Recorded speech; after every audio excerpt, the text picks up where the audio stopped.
Народ, всем привет! Сегодня у нас в ремонте очередной Honda Accord. Сейчас расскажу, что будем на нем делать. Где-то полгода назад мы на него поставили новую китайскую рулевую рейку. То есть полгода клиент едет, он не знал ни забот, ни хлопот, и вдруг появился какой-то стук. Приехал к нам на диагностику. Подняли машину, выявили, что рулевая рейка пришла в негодность, снова стучит. Сейчас будем разбирать и ремонтировать. Я покажу вам, как это делается. Для того, чтобы диагностировать данную проблему, поднимаем машину на подъемник. С правой стороны снимаем пыльник рулевой рейки. Тут вот хомутик плоскогубцами. Ну и тут, в общем, тоже хомутик, его просто отстегиваем. Отстегаем в сторону. И все, кто-то... Тут нужен помощник, конечно. Один за колесо, как бы так вправо-лево качает. И вы вот тут в этом месте, вот здесь вот, увидите люфт. Туда-сюда, туда-сюда будет ходить. Сейчас я вам попробую продемонстрирую все это. Наш главный механик покачает колесо со стороны в сторону, вправо-влево, небольшими движениями. И я вам покажу, какой тут люфт. Видите, ходит туда-сюда. Вот, хорошо сейчас видно. Все, сейчас будем снимать колесо, рулевую тягу, наконечник и открутить эту гаечку. Покажу, что дальше. Сняли колесо. Сначала ключом на 22 откручиваем эту контрагаечку.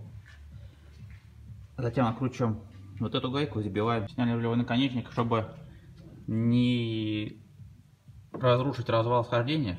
Замеряем штангель-циркулем расстояние. Вот так вот. Все, открутили рулевую тягу. Далее нам нужно крутить вот эту гайку. В нашем случае, так как рейка китайская, тут головка на 41. Сейчас открутим ее, покажу, что там внутри. Сорвали гайку, головка на 41. Сейчас откручиваем ее. И вот что мы там видим. Тут вот внутри, тут металлическая втулочка. Вот вал. Ее там просто-напросто разбило. И вот такой люфт происходит. Конечно, многие знают, что она продается отдельно. Эта гаечка со втулочкой стоит в районе там 2000 рублей.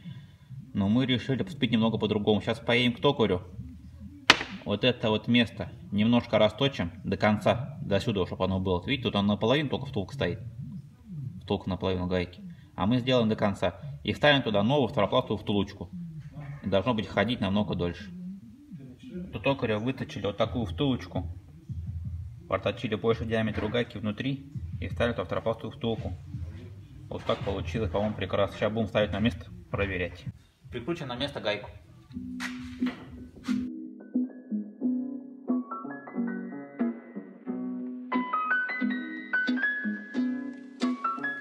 Гайка на месте, вот так все это выглядит. Сейчас будем прикручивать на место рулевую тягу.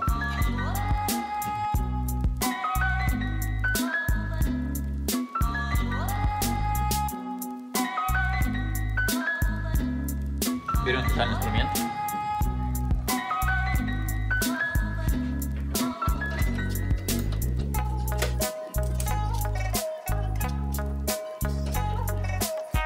Далее ставим на место пыльник и два хомута.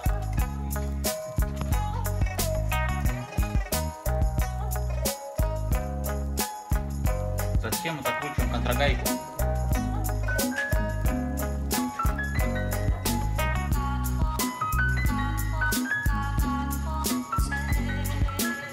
Не забываем, что она замерена. Штангель циркулем выставляем, для того, чтобы не нарушить развал хождения.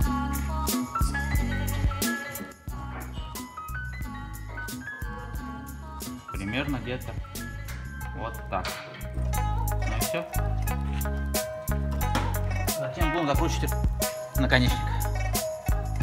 Далее закручиваем рулевой наконечник.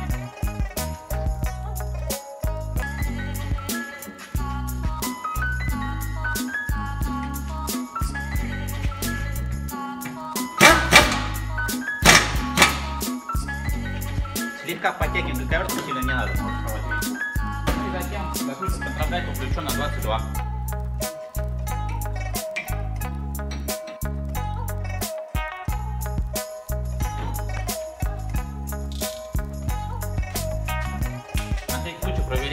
Еще раз затяжку вручную.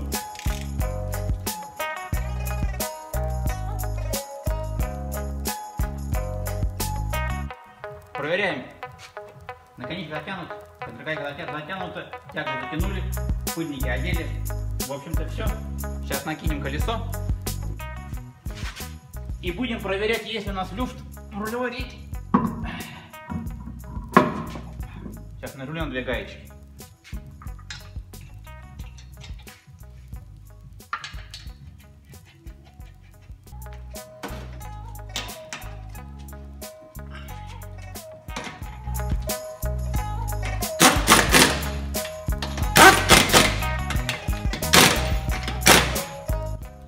Момент истины, как говорится. Никакого люфта нет, все идеально. Ну вот и все. Таким нехитрым способом мы отремонтировали рулевую рейку. Надеюсь, хватит надолго. Ставьте лайки. Обязательно подписывайтесь на мой канал, нажимайте колокольчики, пишите комментарии. Дальше много интересного. Все, пока.